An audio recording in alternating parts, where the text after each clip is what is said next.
எளிமைக்கும் நேர்மைக்கும் பெயர் பெற்ற படிக்காத மேதை பாரத ரத்னா காமராஜர் பிறந்த தினம் என்று கல்வி வளர்ச்சி நாள் என்று போற்றப்படுகிறது. காமராஜர் ஐயா அவர்கள் ஜூலை 15, 1903 விருதுநகரில் பிறந்தார். பெற்றோர் குமாரசாமி நாடார் மற்றும் சிவகாமி அம்மாள் ஆவார்.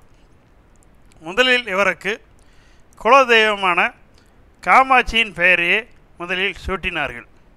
தாயார் சிவகாமி அம்மாள் மட்டும் அவரை ராசா என்றே அழைத்து வந்தார். நாளடைவில் காமாட்சி என்ற பெயர் மாறி காமராசு என்று ஆனது. தனது பள்ளி படிப்பை சத்திரிய வித்யா சாலா பள்ளியில் தொடங்கினார். படிக்கும்போதே மிகவும் பொறுமையுடனும் விட்டு கொடுக்கும் மனதுடனும் விளங்கினார். சிவகாமி அம்மாளுக்கு 2 சகோதரர்கள். ஒருவர் கருப்பையா நாடார், இவர் துணிக்கடை வைத்திருந்தார்.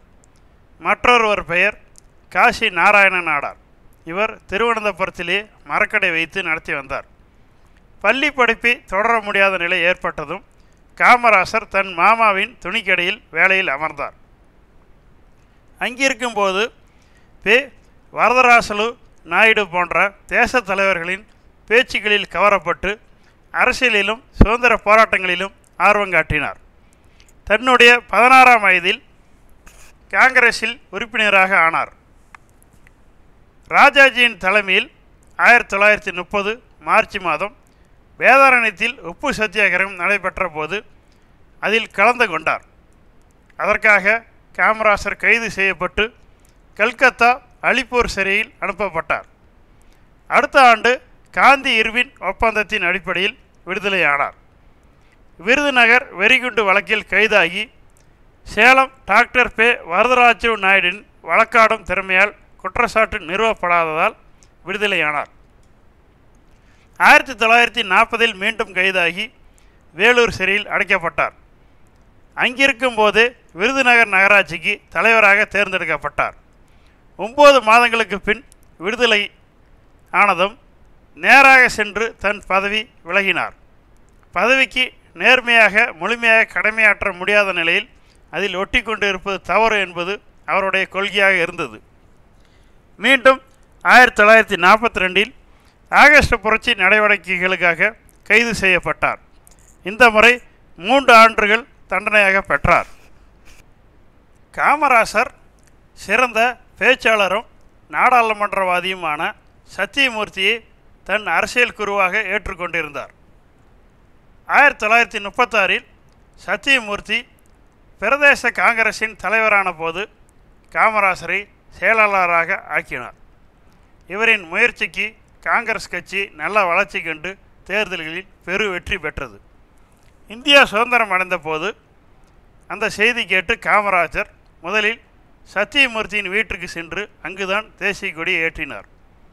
1953 பிறகு சக்கரவர்த்தி ராஜாஜிக்கு அவர் கொண்டு வந்த குலக்கல்வி திட்டத்தால் அதிக அளவில் எதிர்ப்புகள் கிளம்பி இருந்த நேரம் காமராசர் ஆட்சி தலைமை பொறுப்புக்கு வர தயங்குவதற்கு அவருக்கு இருந்த மொழி வளம் குறித்த தாழ்வு உணர்ச்சி ஒரு முக்கிய காரணம்.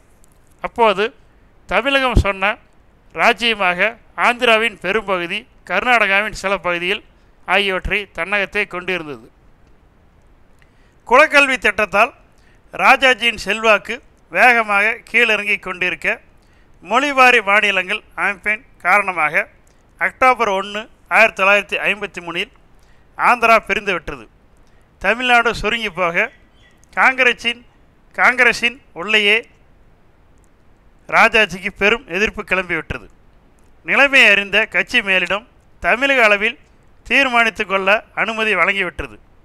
ராஜாஜி தான் அவமானப்படுவதை தவிர்க்க எனக்கு எதிரியாக கட்சியில் யாரும் தீர்மானம் கொண்டு வர வேண்டாம், நானே விலகிக் கொள்கிறேன் என அறிவித்து விட்டாலும் தன் இடத்திற்கு தன்னுடைய முக்கிய ஆதரவாளரான சிவசுப்பிரமணியத்தை முன்னிறுத்து பின் வேலை செய்தார். அவருடைய இன்னொரு முக்கியமான ஆதரவாளரான பக்தவச்சலம் அவரை முன்மொழிந்தார். ஆனால் கட்சி சட்டமன்ற உறுப்பினர்களின் கூட்டத்தில் காமராசர் பெருவாரியான வாக்குகள் முன்னிலையில் வெற்றி பெற்றார்.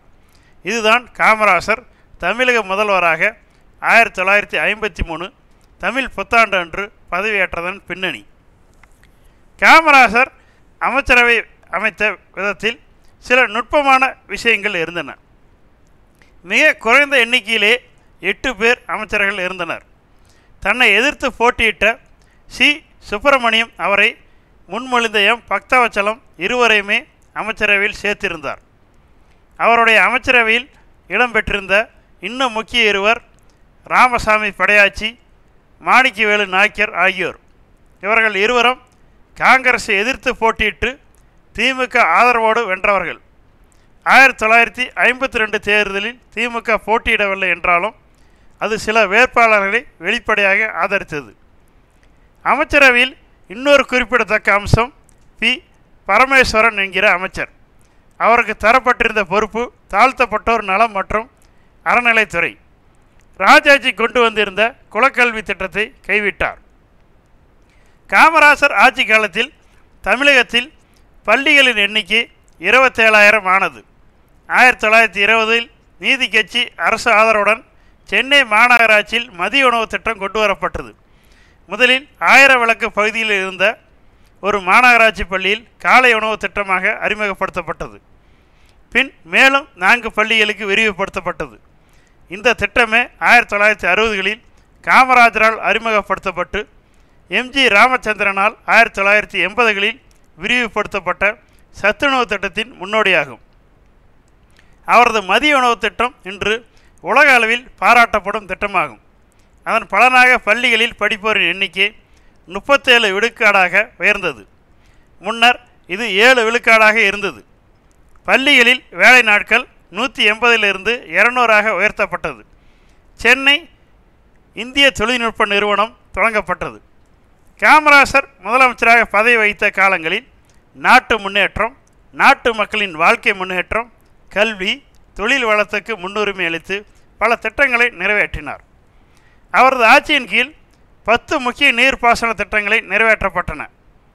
அவை பவானி திட்டம், மேட்டூர் கால்வாய் திட்டம், காவேரி டெல்டா வடிகால் அபிவிருத்தி திட்டம், மணிமுத்தாறு, அமராவதி, வைகை, பரம்பைக்குளம், ஆலியாறு பாசன திட்டம், சாத்தனூர், கிருஷ்ணகிரி, ஆரண்யாறு ஆகியவை ஆகும்.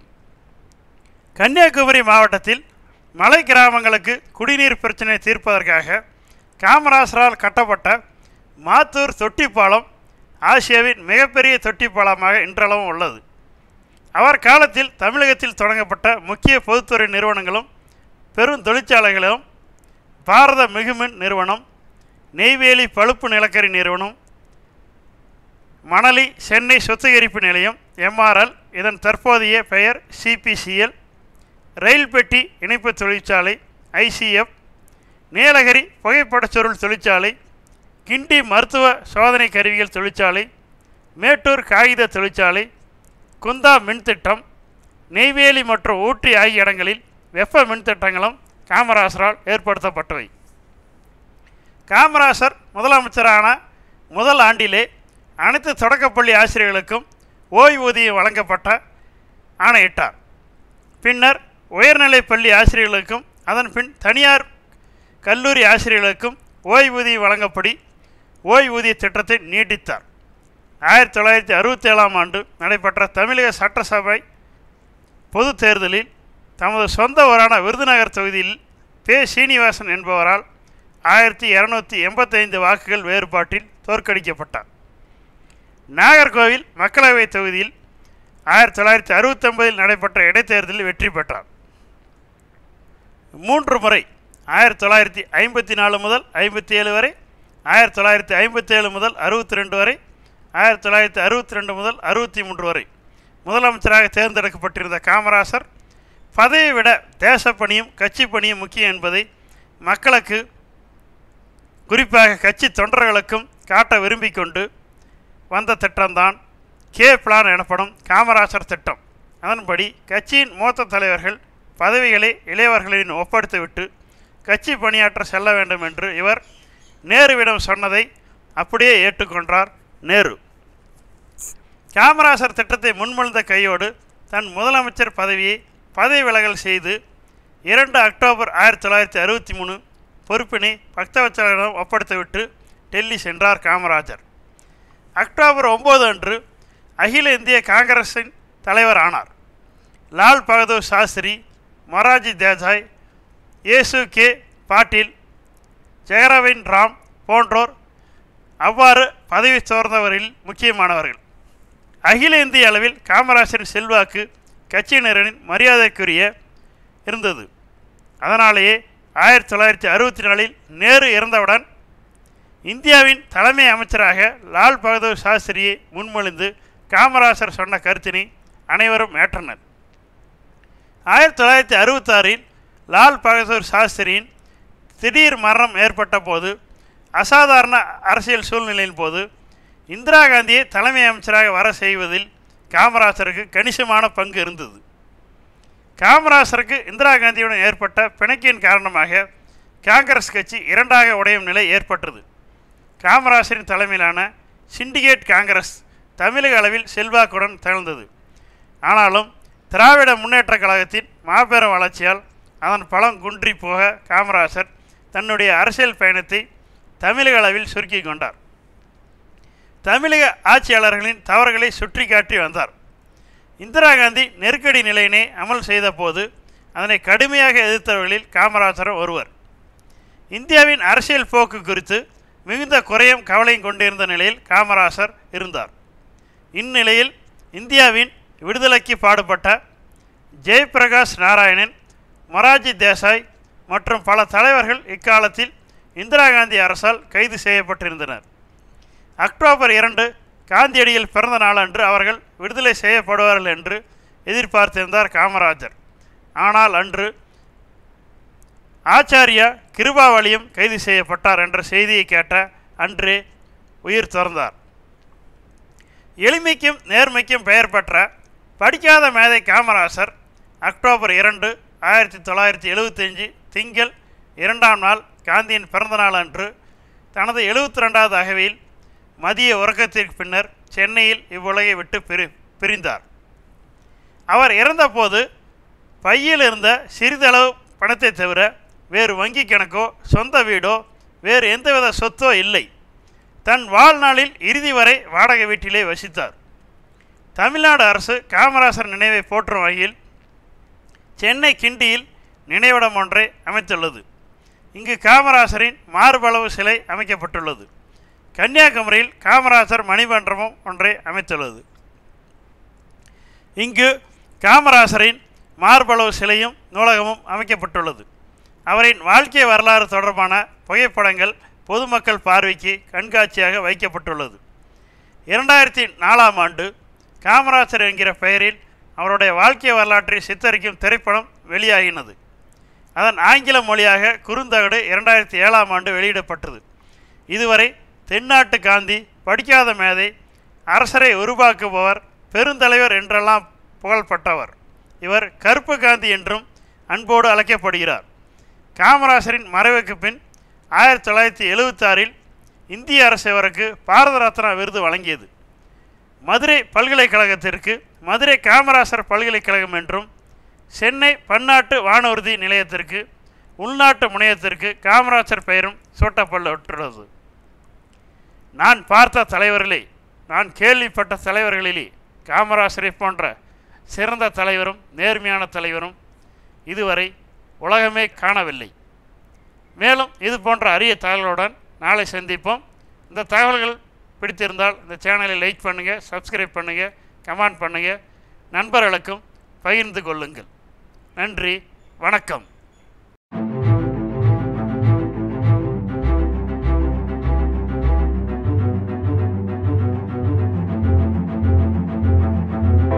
நாடு பார்த்ததுண்டா, இந்த நாடு பார்த்ததுண்டா, நாடு பார்த்ததுண்டா, இந்த நாடு பார்த்ததுண்டா. தன் வீடு பார்க்காமல், வாழ்வு பார்க்காமல், இந்த நாடு முன்னேற நாடு உழைத்தவனை நாடு பார்த்ததுண்டா, இந்த நாடு பார்த்ததுண்டா, நாடு பார்த்ததுண்டா, இந்த நாடு பார்த்ததுண்டா. ஆடு பிடித்த கையில் ஏடு கொடுத்த மகராஜனி வந்தானம்மா. இந்த ஊரு உலகெங்கும் தேடி பார்த்தாலும் நீடு எவன்தானம்மா.